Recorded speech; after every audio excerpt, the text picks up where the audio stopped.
پہلا سوال یہ ہے کہ انٹرنیٹ پر اس وقت کچھ لوگ لفظ اہل حدیث استعمال کر کے خود کو اہل حدیث بتاتے ہیں اور نوجوانوں کو گمراہ کرتے ہیں، مگر ان کے عقائد واضح طور پر قرآن و سنت کے نصوص کے خلاف ہیں، جس میں جہلم کا انجینئر محمد علی مرزا اور مولوی اسحاق جھال والے جو رافضیوں کے عقائد کو صحیح کہتے ہیں۔ بے حیثیت ایک عالم آپ اپنی جماعت کے نوجوانوں کو اس بارے میں کیا نصیحت کریں گے؟ یہ سوال کا جواب ماشاءاللہ آپ نے خود ہی دے دیا۔ یہ دو نام آپ نے لیے ہیں، کون کون سے؟ ایک اسحاق جھال والے اور جھال والے، انجینئر محمد علی مرزا۔ میرے خیال یہ مر چکے ہیں، میرے خیال اسحاق جھال والے۔ دوسرے کون ہیں؟ محمد علی مرزا۔ محمد علی مرزا۔ دیکھیں، ایک پہلی بات یہ ہے کہ یہ دونوں جو نام آپ نے لیے ہیں ان کو علماء اہل حدیث نہیں جانتے۔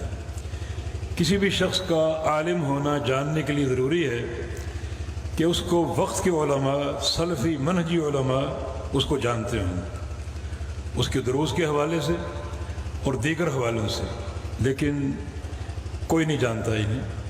جانتے ہیں تو اسی حوالے سے جو آپ نے ذکر کیا کہ یہ دونوں رافضیت کے ترجمان ہیں۔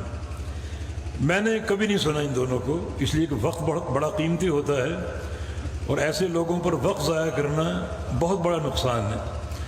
یعنی ان علماء کو میں سنتا ہوں جن کا تزکیہ موجود ہے، جن علماء کو سلفی علماء جانتے ہوں، لیکن ایسے لوگ کہاں سے پڑھے، کہاں سے سمجھے، کہاں سے فارغ التحصیل ہوئے، کہاں سے آئے، کس کے اشاروں پر ناچ رہے ہیں، کوئی علم نہیں ہمیں، تو ان کو کچھ سننے کی ضرورت نہیں ہے۔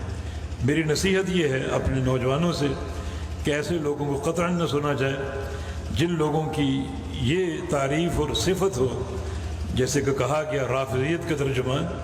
کچھ دن قبل ایک کلپ سامنے آیا شیخ توصیف الرحمن زیدی راشدی حافظہ اللہ کا، انہوں نے بڑی شد و مت کے ساتھ ان دونوں پر بڑی تنقید کی ہے اور یہ بات ثابت کی ہے کہ یہ رافضیت کے ترجمان۔ تو ایسے لوگوں کو سننے سے کیا ہوگا؟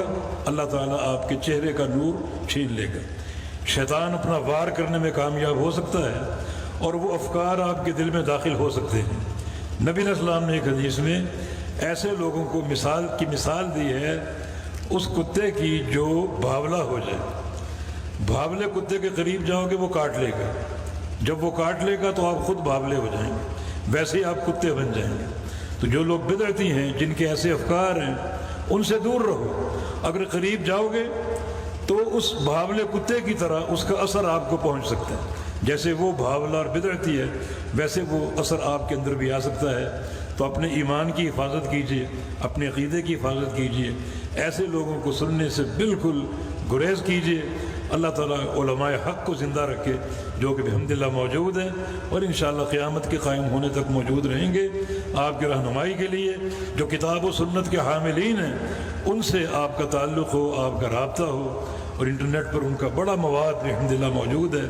باقی دیگر وسائل بھی ٹیلی فون سے رابطہ کر سکتے ہیں، سفر کر کے جا سکتے ہیں، ان سے ملاقات کر سکتے ہیں۔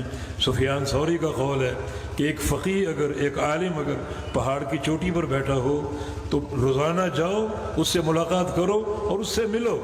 ابن قیم کا قول ہے جس بستی میں عالم دین نہ ہو اس بستی کے رہنے والوں پر ہجرت کرنا فرض ہے۔ لیکن ایک عالم کی پہچان کیا ہے؟ اس کی پہچان یہ کہ وقت کے منہجی علماء اور سلفی علماء اس کی تعریف اور توصیف کرتے ہوں۔ کتب رجال آپ اٹھائیے، محدثین کے تراجم آپ دیکھیے، کیا منہج ہے سلف کا؟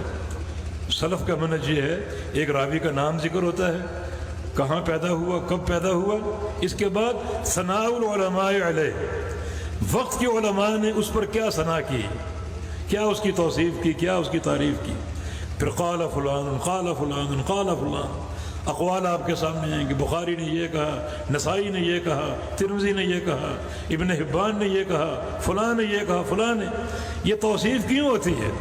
ابن صلاح بہت بڑے محدث، ان کا قول ہے کہ ایک عالم دین کی پہچان یہ ہے کہ اس کے طلب علم کا استفادہ ہو، معنی اس کا علم طلب کرنا معروف ہو ہمارے لیے، کن کن مشائخ کے پاس گیا، ان مشائخ سے اس نے کیا علم لیا، اور ان مشائخ نے اس کی کیا تعریف اور توصیف کی، یہ ہمیں معلوم ہونا چاہیے۔ لیکن یہ دونوں نام مجہول، کہاں سے آئے، کہاں پڑھا، ہم نہیں جانتے۔ علماء کا ایک تزکیہ، تعریف اور توصیف ہمیں معلوم نہیں۔ کسی نے بتایا تھا کہ ان کو تلمذ حاصل ہے شیخ زبیر علی زئی کا۔ شیخ زبیر علی زئی سے میں یہ بات پوچھ نہیں سکا، مگر ان کے جو ارشد تلامذہ جن سے میری ملاقات ہوئی انہوں نے انکار کیا۔ ایک آدھ مجلس ہو سکتی ہے، وہ تلمذ کے لیے کافی نہیں ہے، لہذا بچ کر رہیے، اپنے ایمان کو، عقیدے کو بچا کر رکھیے۔